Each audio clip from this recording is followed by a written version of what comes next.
കാരണയിൽ ക്ഷേത്രം കഴിഞ്ഞാൽ കാലവധ സന്ദർഭവുമായി ബന്ധമുള്ള 3 ശ്രീകോവിലുകൾ അടുത്തടുത്തായി കാണും. കാലനെ വധിക്കുവാൻ ശിവൻ തെക്കോട്ട് വച്ച 3 അടികളെ കുറിക്കുന്നതാണ് ഈ ക്ഷേത്രങ്ങൾ. ഭഗവാന്റെ 1-ാം തൃപ്പാദം പതിച്ച സ്ഥലത്തെ ശിവപ്രതിഷ്ഠാ ശ്രീകോവിലാണിത്. 2-ാം തൃപ്പാദം പതിച്ച സ്ഥലത്തുള്ള ഈ ശ്രീകോവിലിലും ശിവപ്രതിഷ്ഠയുണ്ട്. 3-ാം തൃപ്പാദം പതിച്ച സ്ഥാനത്ത് കാണുന്ന ഈ ക്ഷേത്രം ശിവപ്രതിഷ്ഠയോടുകൂടി തന്നെയാണ് നിലനിൽക്കുന്നത്. 3 ക്ഷേത്രസ്ഥാനങ്ങളിലും പതിഞ്ഞിട്ടുള്ള ശിവപാദമുദ്രകളെ ശ്രീപരമേശ്വരനായി സങ്കല്പിച്ച് ആരാധിച്ചു വരുന്നു. ക്ഷേത്രത്തിന്റെ തെക്കു പടിഞ്ഞാറ് ഭാഗത്തായി കാണുന്ന ഈ രുദ്രക്കുളത്തിലാണ് 3 ചുവട് തെക്കോട്ട് നടന്ന് കാലനെ ശൂലത്തിൽ കോർത്തെറിഞ്ഞ ശേഷം ശ്രീപരമേശ്വരൻ തന്റെ ശൂലം കഴുകിയത്. യമനെ നിഗ്രഹിച്ച് കോപമടങ്ങിയ ശ്രീപരമേശ്വരൻ തന്റെ തൃപ്പാദങ്ങളുടെ നിരയിൽ നിന്ന് തെക്ക് പടിഞ്ഞാറായുള്ള കാലവധ സ്ഥാനത്തെത്തി അവിടെ സ്വയംഭൂവായി. പവിത്രമായ പാദമുദ്രകൾ പതിഞ്ഞ തൃപ്പദം കോട്ട് സ്വയംഭൂവായി അവതരിച്ച അന്തകാന്തകനായ മൃത്യുഞ്ജയ ഭഗവാന്റെ ഈ ക്ഷേത്രമാണ് ഇന്ന് തൃപ്രങ്ങോട്ട് ശിവസന്നിധാനമായി അറിയപ്പെടുന്നത്.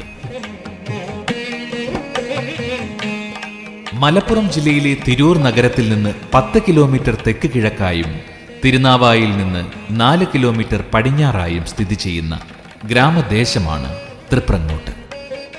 താണ്ഡവ നൃത്തവേളയിൽ ശിവമൗലിയിൽ നിന്ന് താഴേക്ക് നിപതിച്ച ഗംഗയ്ക്ക് സമാനമായ നിളാനദിയുടെ തീരദേശങ്ങളാൽ അനുഗ്രഹീതമാണ് ഈ നാട്. മഹോദയപുരത്തെ ചേര രാജാക്കന്മാരുടെ കാലത്ത് വളർന്നു വികസിച്ച ക്ഷേത്രദേശമായ തൃപ്രങ്ങോട്ട് പിൽക്കാലത്ത് വെട്ടത്ത് രാജാവിൻ്റെയും തുടർന്ന് സാമൂതിരിപ്പാടിൻ്റെയും ഭരണകാലത്ത് പുഷ്കലമായി. തൃപ്രങ്ങോട്ട് ഗ്രാമത്തെ ഹരിതാഭമാക്കുന്ന വെള്ളോട്ട് പാടശേഖരത്തിന്റെ കരയിൽ പടിഞ്ഞാട്ട് ദർശനമായി കേരളത്തിലെ അതിപ്രാചീനമായ 108 ശിവാലയങ്ങളിലൊന്നായ തൃപ്രങ്ങോട്ട് മൃത്യുഞ്ജയ ഭഗവാന്റെ തിരുസന്നിധാനം സ്ഥിതി ചെയ്യുന്നു. തൃപ്രങ്ങോട്ടപ്പന്റെ ദർശനവശത്തായി വലിയൊരു ആൽത്തറയുണ്ട്. ആൽത്തറ കഴിഞ്ഞ് ഗോപുരസ്ഥാനം കടന്നാൽ വിശാലമായ മതിലകം കാണാം. ആൽമരങ്ങളും ഇലഞ്ഞിയും തളിർക്കുന്ന മനോഹര പ്രകൃതി മതിലകത്തിന്റെ പ്രത്യേകതയാണ്. ത്രിമൂർത്തി സങ്കല്പം വിലയം കൊള്ളുന്ന ആൽമരങ്ങളും പരമശിവന്റെ പ്രത്യേക വൃക്ഷമായ ഇലഞ്ഞിയും ദേവാലയങ്ങളിലെ സ്ഥലവൃക്ഷമെന്ന സങ്കല്പത്തിന്റെ പ്രത്യക്ഷോദാഹരണങ്ങളാണ്. സ്ഥലവൃക്ഷങ്ങളെ പോലെ തീർത്ഥസ്ഥാനങ്ങൾക്കും ഇവിടെ പ്രാധാന്യമുണ്ട്. കാരണയിൽ ക്ഷേത്രത്തിന്റെ പടിഞ്ഞാറ് ഭാഗത്ത് പഴയ സങ്കേതത്തിൽ നിർമ്മിച്ചിട്ടുള്ള ക്ഷേത്രക്കുളമുണ്ട്. ശാന്തിക്കുളവും വെള്ളോട്ടുകുളവും അടുത്തടുത്താണ്. ശാന്തിക്കാർ ആദ്യം വടക്കേ കുളത്തിലും പിന്നീട് വെള്ളോട്ടുകുളത്തിലും കുളിച്ചിട്ടാണ് ശ്രീകോവിലിൽ പ്രവേശിക്കുന്നത്. ഭഗവാനെ ശംഖാഭിഷേകം ചെയ്യുന്ന ജലം തുരങ്കത്തിലൂടെ വടക്കേ കുളത്തിലെത്തുന്നു. ക്ഷേത്രമതിൽക്കകത്തെ ചതുര വാൽക്കണ്ണാടി പോലുള്ള ഈ തീർത്ഥസ്ഥാനം ദിവ്യമാണ്. ധനുമാസത്തിലെ തിരുവാതിര നാൾ ഇവിടെ ഗംഗാസംഗമം ഉണ്ടാകുന്നു. ക്ഷേത്ര ആവശ്യത്തിനുള്ള ജലം ഇവിടെ നിന്നാണ് എടുക്കുന്നത്. ക്ഷേത്ര മതിൽപ്പുറത്തുള്ള കൂറ്റൻ കുളം പൊതു ആവശ്യങ്ങൾക്കായി നിർമ്മിക്കപ്പെട്ടിട്ടുള്ളതാണ്. വൈവിധ്യമാർന്ന ഈ തീർത്ഥഘട്ടങ്ങൾ ഓരോന്നും മഹർഷിമാരുടെ യാഗകുണ്ടങ്ങളായിരുന്നു എന്ന് കരുതപ്പെടുന്നു. പരമപവിത്രമായ ഈ പുണ്യതീർത്ഥത്തിൽ സ്നാനം ചെയ്ത് ദേഹശുദ്ധി വരുത്തിയിട്ടാകണം ഭക്തർ ക്ഷേത്രദർശനം ചെയ്യേണ്ടത്. മൃത്യുഞ്ജയ സങ്കേതത്തിലെ ദർശനക്രമത്തിന് പ്രത്യേകമായ ചിട്ടവട്ടങ്ങളുണ്ട്. മതിലകത്ത് പ്രവേശിച്ചാൽ ആദ്യം കാരണത്ത് ശിവനെ തൊഴണം. അതിനുശേഷം കാരണത്തിൽ ശിവക്ഷേത്രത്തിന്റെ പിൻഭാഗത്ത് കാണുന്ന പാട്ടുപുരയിലെ ശ്രീകോവിലിൽ പ്രതിഷ്ഠിക്കപ്പെട്ടിട്ടുള്ള വേട്ടയ്ക്കൊരു മകനെ തൊഴണം. അർജുനന് പാശുപതാസ്ത്രം നൽകാനായി കാട്ടാളവേഷം സ്വീകരിച്ച പാർവതീ പരമേശ്വരന്മാരുടെ പുത്രനാണ് വേട്ടയ്ക്കൊരു മകൻ. യുദ്ധവിജയത്തിനും ശത്രുസംഹാരത്തിനുമുള്ള കേരളീയരുടെ അപൂർവ മൂർത്തിയാണിത്. വേട്ടയ്ക്കൊരു മകനെ ദർശിച്ചു കഴിഞ്ഞാൽ തൊട്ടു തെക്കുവശത്ത് സന്നിഹിതയായ ഭദ്രകാളിയെ ദർശിക്കണം. കേരളീയ ഭക്തിമണ്ഡലത്തിൽ ഏറ്റവും പ്രാമുഖ്യമുള്ള ദേവീ സങ്കല്പമാണ് ഭദ്രകാളി. ദക്ഷനെ വധിക്കുവാൻ വീരഭദ്രനോടൊപ്പം കാളിയെയും ശ്രീപരമേശ്വരൻ സൃഷ്ടിച്ചു. ദേവീ ദർശനത്തിന് ശേഷം പരമശിവന്റെ 3 പാദപ്രതിഷ്ഠകളിലും തൊഴുതു നമസ്കരിക്കണം.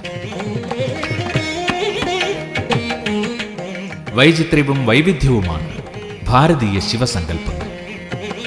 ഗുണഭേദം പോലെ മൂർത്തിഭേദം എന്ന തത്വമനുസരിച്ച് ശിവസങ്കല്പങ്ങളിലെ വൈചിത്ര വൈവിധ്യങ്ങൾ കേവലം ബാഹ്യമാണ്. പാദപ്രതിഷ്ഠകളെ വന്ദിച്ചാൽ പിന്നെ നാവാമുകുന്ദനെ തൊഴണം. വടക്കേ നടയിൽ വിളക്കുമാടത്തറയ്ക്കും പ്രദക്ഷിണ വഴിക്കും ഇടയിലുള്ള ദീർഘചതുര ശ്രീകോവിലാണ് നാവാമുകുന്ദന്റെ ചതുർബാഹു വിഗ്രഹം പ്രതിഷ്ഠിച്ചിരിക്കുന്നത്. വടക്കേ നടയിലൂടെ വേണം നാലമ്പലത്തിനകത്ത് പ്രവേശിക്കേണ്ടത്. അകത്ത് ഗംഗാസങ്കല്പത്തിൽ ആദ്യം നമിക്കണം. ശിവശിരസിലെ ഗംഗ അമൃതവാഹിനിയായ നിളയായി ഒഴുകുന്നത് പോലെ ഈ ശ്രീകോവിലിന് സമീപവും സജല സാന്നിധ്യമാണ്. ഗംഗാ സാന്നിധ്യം അറിഞ്ഞാൽ പിന്നെ സ്വരൂപത്തിൽ സ്ഥിതി ചെയ്യുന്ന വിഘ്നേശ്വരനായ ഗണപതിയെ നമസ്കരിക്കണം. നാലമ്പലത്തിന്റെ തെക്ക് പടിഞ്ഞാറേ അറയിലാണ് ഗണപതി പ്രതിഷ്ഠ. ഗണപതിക്ക് സമീപം ലിംഗസ്വരൂപത്തിലുള്ള ദക്ഷിണാമൂർത്തിയുടെ പ്രതിഷ്ഠയുണ്ട്.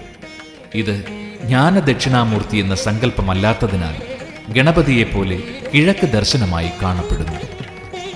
ശിവനടയുടെ തെക്ക് ഭാഗത്തെ പാതുകത്തറയിലുള്ള അറയിൽ ശ്രീപാർവതി വാഴുന്നുണ്ട്. അടുത്തതായി നാം അവിടെ നമിക്കണം. 2 അടി ഉയരമുള്ള ശ്രീപാർവതി വിഗ്രഹത്തിന് 2 തൃക്കൈകളാണുള്ളത്. വലത് കൈയിൽ പത്മം ധരിച്ചും ഇടത് കരം മരയിൽ തിരികെയും ഇരിക്കുന്നു. ഭർത്തൃലാഭത്തിനായി കേരളീയ യുവതികൾ പാർവതിയെ പൂജിക്കുന്നു. അതുപോലെ ഭാര്യാലാഭത്തിനും പാർവതിയെ തന്നെയാണ് കേരളീയർ ഭജിക്കുന്നത്. പാർവതീവന്ദനം കഴിഞ്ഞ് ക്രമപ്രകാരം ഭക്തജനങ്ങൾ തൃപ്രങ്ങോട്ടപ്പന്റെ തിരുനടയിൽ ദർശനത്തിനായി എത്തണം.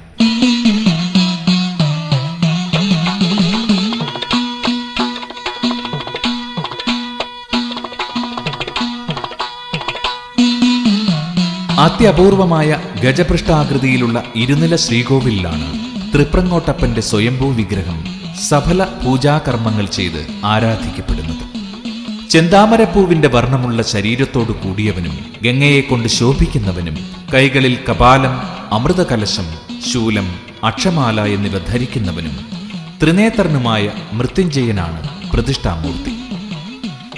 അതിബൃഹത്തായ ഒരു ശില്പസൗധം സ്ഥാപിച്ചാണ് മൃത്യുഞ്ജയനെ ഇവിടെ കുടിയിരുത്തിയിരിക്കുന്നത്. ചെമ്പുമേഞ്ഞ താഴികക്കുടത്തോടു കൂടിയ ശ്രീകോവിലിന്റെ മേൽക്കൂരയ്ക്ക് താഴെയുള്ള ജ്ഞാലി കെട്ടിയടച്ചിട്ടില്ല. ശ്രീകോവിലിന്റെ പാതുകത്തറ ഇളം തിണ്ണ പോലെ കാണപ്പെടുന്നു. ശിവന്റെ അഭിഷേക ജലം നിർഗമിക്കുന്ന ഓവ് താങ്ങുന്നത് ഇണപിരിഞ്ഞ സർപ്പങ്ങളാണ്. ശില്പസൗകുമാര്യം തികഞ്ഞ ശ്രീകോവിലിലെ ദേവനെ ദർശിച്ചു കഴിഞ്ഞ് വടക്കേ നടയിലൂടെ പുറത്തുവന്ന് തിരുനാവാമുകുന്ദനെ തൊഴുത ശേഷം മാർക്കണ്ഡേയ സങ്കല്പത്തിലുള്ള ആൽത്തറയിലെത്തി അവിടെ വന്ദിക്കണം.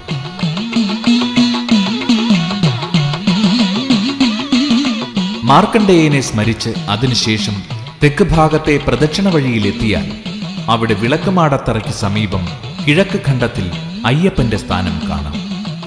ദീർഘചതുര ശ്രീകോവിലിൽ പടിഞ്ഞാട്ട് ദർശനമായി ശ്രീ അയ്യപ്പനെ പ്രതിഷ്ഠിച്ചിരിക്കുന്നു.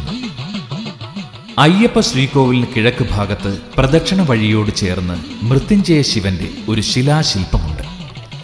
തൃക്കൈയിൽ ശൂലം പിടിച്ച് യമനെ വധിക്കുവാനൊരുമ്പിടുന്ന ഭീഷണരൂപിയായ ഭഗവാന്റെ കാല് അപസ്മാരമൂർത്തിയെ ചവിട്ടി നിൽക്കുന്നു. തിടമ്പിന്റെ ആകൃതിയിൽ കൃഷ്ണശിലയിൽ കൊത്തിയെടുത്ത ഈ ക്ഷേത്രശില്പത്തെ അപസ്മാരയക്ഷൻ എന്നറിയപ്പെടുന്നു. ക്ഷേത്രധ്വംസന കാലത്ത് വികൃതമാക്കപ്പെട്ട രൂപത്തിലാണ് ഇന്ന് ഈ ശില്പം കാണപ്പെടുന്നത്. ഈ ദർശന വിശേഷങ്ങൾക്ക് ശേഷം മുന്നോട്ട് നടന്ന് നാം കന്നിമൂലയിലെ ഗോശാല കൃഷ്ണനെ തൊഴണം.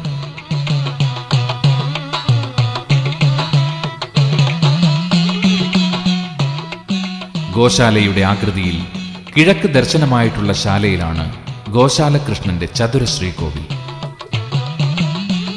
കാലിക്കോലേന്തി നിൽക്കുന്ന പീലികൃഷ്ണനാണ് ഇവിടുത്തെ പ്രതിഷ്ഠ.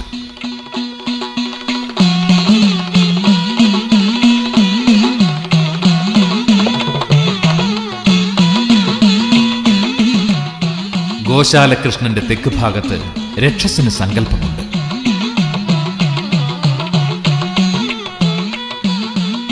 ഇവിടെ തൊഴുത ശേഷം പടിഞ്ഞാറേ നടയിലെത്തി ബലിക്കൽപുരയിൽ നിന്ന് മൃത്യുഞ്ജയ ഭഗവാനെ ഒന്നുകൂടി ദർശിച്ചാൽ തൃപ്രങ്ങോട്ടപ്പന്റെ തിരുസന്നിധാനത്തിലെ ഒരു പ്രദക്ഷിണക്രമം കഴിഞ്ഞു.